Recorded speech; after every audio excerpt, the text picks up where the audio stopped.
Bienvenue à toi dans cette quatrième vidéo de la formation 1 heure pour ouvrir ton esprit.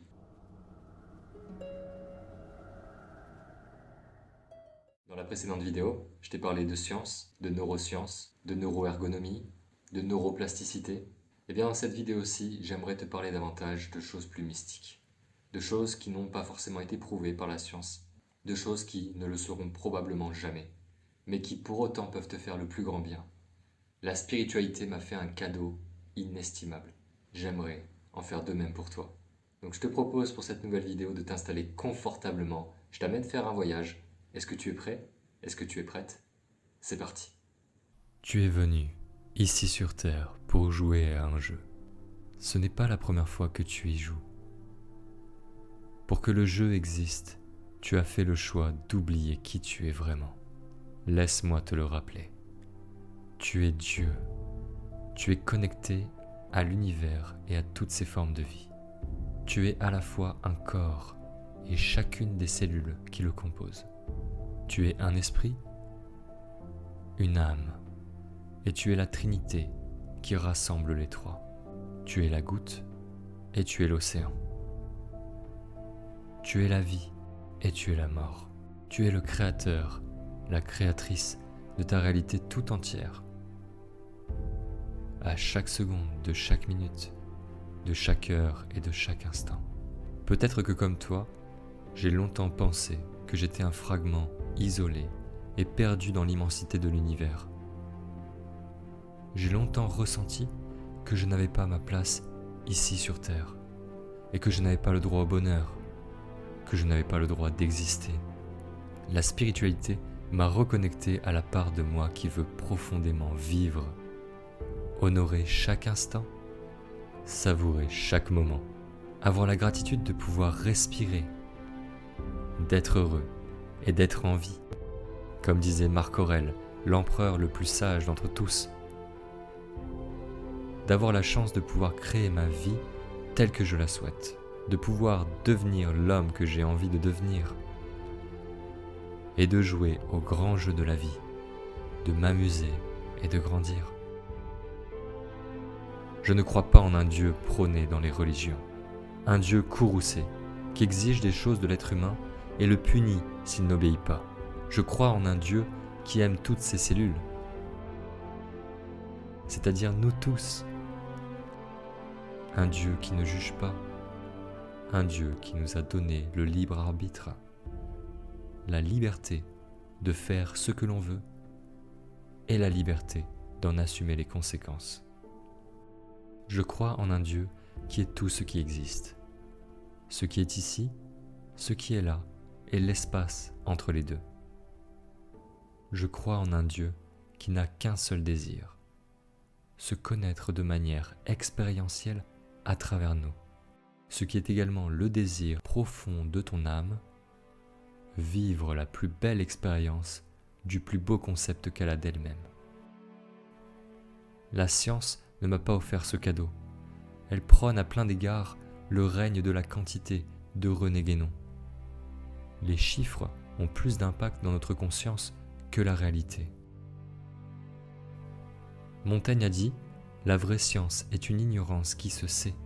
Autrement dit, plus on en sait sur les choses, plus on se rend compte qu'on ne sait rien. Au bout d'un moment, il te faut faire un choix. Soit je ne crois que ce que je vois, soit je décide de m'ouvrir aux potentialités de la vie. Même la science s'aligne pour nous dire à quel point nous ne voyons rien. Nous ne voyons pas l'énergie qui circule tout autour de nous. La connexion qu'il y a entre les arbres, les longueurs d'onde de l'univers qui frappent la Terre à chaque instant. Nous ne voyons que celle du visible, une infime partie de ce qui est. Et entre nous, qu'est-ce qui t'inspire le plus? T'ouvrir au monde et au champ des possibles? Ou te restreindre à l'infime partie de ce que tu perçois et d'en faire une vérité? La majorité du temps, nous ne voyons pas la big picture, le plan divin. Nous ne voyons que de manière très localisée. Nous avons une vision très incomplète de la vérité. L'élève a besoin de voir pour croire, le maître croit pour voir. Personnellement, j'ai fait mon choix. Je décide d'être un maître. Que décides-tu ? Un être humain évolué est un être équilibré, qui sait jouer avec ces deux dimensions de lui-même. Une dimension qui a besoin de concret, de comprendre, de se représenter les choses, de sécurité, et une dimension qui n'a pas besoin de mots, qui se sent sécurisée, qui n'a pas besoin de tout comprendre pour savoir intuitivement ce qui est juste et ce qui est utile. La loi de l'équilibre est l'une des plus grandes lois de l'univers, que l'on retrouve à plein d'égards dans la science, avec notamment le célèbre « Rien ne se perd, rien ne se crée, tout se transforme » de Lavoisier, ou encore « La nature a horreur du vide » d'Aristote. L'équilibre est en toute chose, il permet à la vie d'exister, il réorganise les zones de chaos à chaque instant. Tout est changement, et tout tend vers l'équilibre. Il en va de même pour toi, tu ne peux échapper à cette règle, à commencer par l'homéostasie, qui est un principe qui permet à ton corps d'avoir une température interne et une pression artérielle stable sans que tu n'aies à faire quoi que ce soit. Mais aussi, dans ta vie en général, il est possible qu'aujourd'hui, tu portes en toi des marques, des stigmates, des cicatrices encore sensibles, ou même des plaies qui n'ont pas guéri. Ce que tu ne vois pas encore, c'est l'équilibre dans ce que tu as vécu. Un traumatisé n'est traumatisé que parce qu'il se raconte qu'il n'a fait que perdre dans l'événement traumatique, que ce qu'il a vécu n'avait aucun sens, et donc il doit porter le fardeau que la vie est injuste et qu'il n'est pas assez. Pourtant, tout sportif accepte la souffrance et la douleur de l'effort. À chaque traction, il déchire ses muscles pour qu'ils se reconstruisent plus forts, plus volumineux, plus résilients. Le sportif voit un sens à cette souffrance, et donc la souffrance n'en est plus. Tu as peut-être même déjà vécu l'expérience d'apprécier des courbatures, de te réjouir malgré la douleur que tu sais au fond de toi, que c'est une excellente nouvelle, que tu as repoussé les limites de ton corps et que tu es devenu plus fort, plus forte. La vie te met à l'épreuve constamment et déchire tes muscles émotionnels pour que tu puisses grandir et t'endurcir. Elle t'aime tellement qu'elle est prête à te faire souffrir pour que tu puisses avancer. Pourtant, tu n'y vois la plupart du temps aucun sens, tu te sens blessé. Beaucoup d'entre nous nourrissent le fantasme que nous pouvons évoluer sans avoir à déchirer nos muscles, que nous pouvons avoir un corps musclé, souple et tonique sans avoir à faire d'efforts. C'est impossible. Maintenant tu peux te dire, Jimmy, t'es bien gentil, mais moi je choisis d'aller à la salle. Par contre, je ne choisis pas quand la vie me fait des crasses. Rappelle-toi, tu es Dieu. Tu es le créateur, la créatrice de toutes les circonstances de ta vie. À un certain niveau, tu es responsable de tout ce qui t'arrive. Une part supérieure de toi sait profondément cela. Elle sait que tu avais besoin de vivre tout ce que tu as vécu pour consolider tes muscles émotionnels, pour bâtir l'homme de tes rêves ou la femme que tu veux devenir. Si aujourd'hui, tu te sens affaibli par ton passé, c'est parce que tu en as une vision incomplète, parce que tu perçois plus de pertes que de gains. Mais à ce moment-là, tu renies la loi fondamentale de l'équilibre.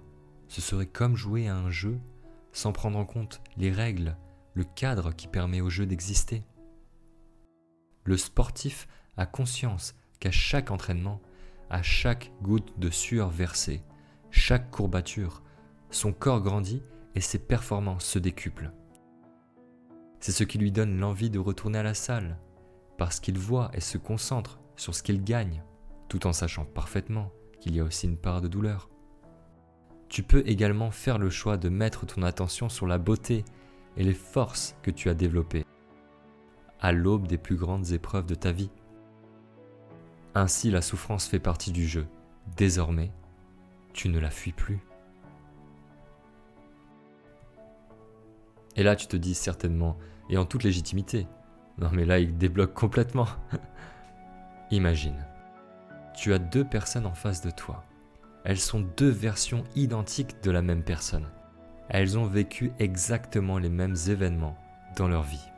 Par contre, l'une d'elles voit ces événements comme des choses malheureuses, où elle perçoit beaucoup plus de pertes que de gains. Elle voit les pires événements de sa vie comme un fardeau. L'autre a également conscience de la souffrance, mais elle voit en quoi ces événements l'ont rendue plus forte, plus inspirée. Elle a connecté les points entre les choses les plus précieuses de sa vie et ses plus grandes épreuves. Elle a compris à un niveau profond que si elle n'avait pas vécu tout ça, elle perdrait les choses les plus précieuses à ses yeux également. À ton avis, laquelle de ces deux personnes est la plus susceptible d'être heureuse, en bonne santé, d'inspirer les autres autour d'elle, d'avoir la vie qui l'inspire et d'être plus résiliente? La deuxième, évidemment.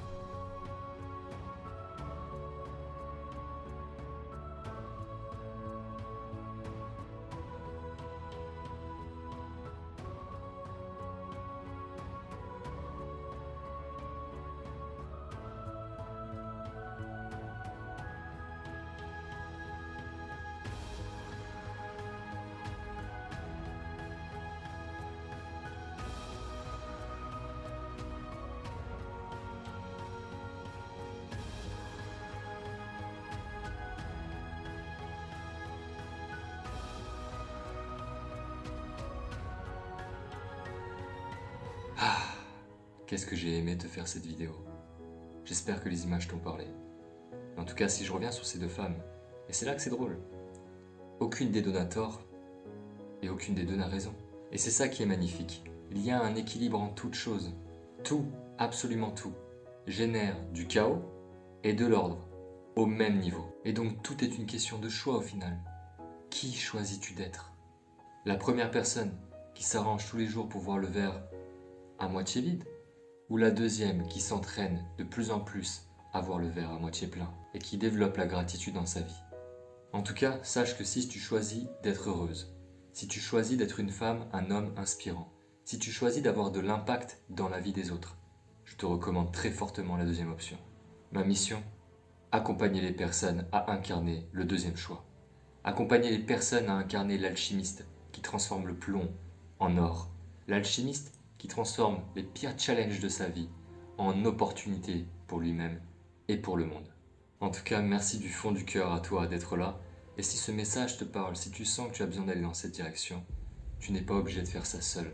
Ce serait un honneur pour moi de t'accompagner et de t'aider. En tout cas, prends soin de toi. On se retrouve pour la prochaine et dernière vidéo. Surtout ne la manque pas, tu auras un cadeau. A bientôt et prends soin de toi.